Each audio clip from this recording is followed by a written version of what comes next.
ஆச்சி பாதாம் ட்ரிங்க். ஆச்சி பாதாம் ட்ரிங்க் ஒன்னு வாங்கினா ஒன்னு ஃப்ரீ.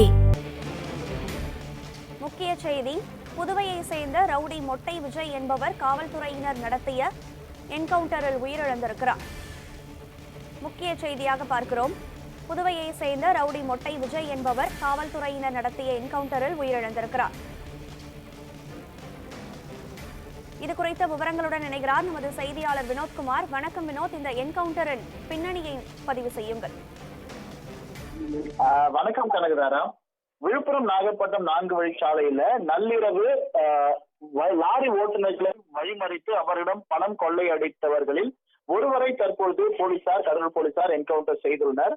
கடலூர்ல இன்று அதிகாலை 3 மணி அளவுல விழுப்புரம் நாகப்பட்டினம் தேசிய நெடுஞ்சாலை பாத்தீங்கன்னா லாரி ஓட்டுநர்களை கத்தியை காட்டி அவர்களை வெட்டி அவர்களிடமிருந்து வழிப்பறி செய்தனர். அப்போது அவர்கள் வைத்திருந்த பணம், செல்போன் உள்ளிட்டவைகளை அவர்களை பறித்து சென்றனர். அது மட்டும் இல்லாமல் அவர்களிடமிருந்து ஜிபே மூலமாக அவருடைய பாஸ்வேர்டுகளையும் தெரிந்து கொண்டு அந்த வழிப்பறியில் ஈடுபட்டனர். இதனை அடுத்து எம்புதூர், புதுச்சத்திரம் உள்ளிட்ட பகுதிகள் மொத்தம் 3 இடங்கள்ல இந்த வழிப்பறி நடைபெற்றது. இதனை அடுத்து மாவட்ட காவல் கண்காணிப்பாளர் ஜெயக்குமார் உத்தரவின் பேரில் போலீசார் தொடர்ந்து அதிரடி நடவடிக்கைகள் மேற்கொண்டனர்.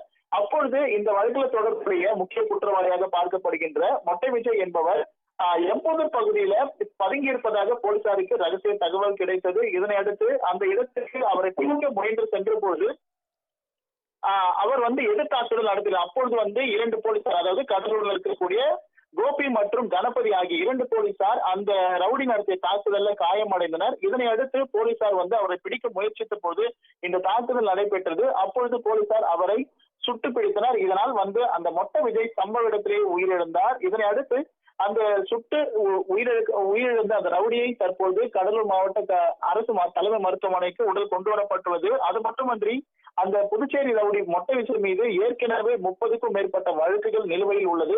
மேலும் பல்வேறு கொலை சம்பவம் உள்ளிட்ட பல்வேறு வழக்குகள்ல அவர் சம்பவம் தொடர்புடைய காரணத்தினால இந்த அதிரடி நடவடிக்கை மேற்கொள்ளப்பட்டுள்ளது. என்றால் நள்ளிரவு நடைபெற்ற இந்த வழிப்பறியில பரபரப்பை கடலூர் மாவட்டத்தில் ஏற்படுத்தியது. இது தொடர்பாக அதிரடி நடவடிக்கைகள் மேற்கொள்ளப்பட்டதை அடுத்து தற்போது அந்த ரவுடி சுட்டுக் கொல்லப்பட்டுள்ளார். இந்த சம்பவம் கடலூர்ல பெரும் பரபரப்பை ஏற்படுத்தி இருக்கு. கனகதாரா, விவரங்களை வழங்கியமைக்கு நன்றி விவேக்குமார்.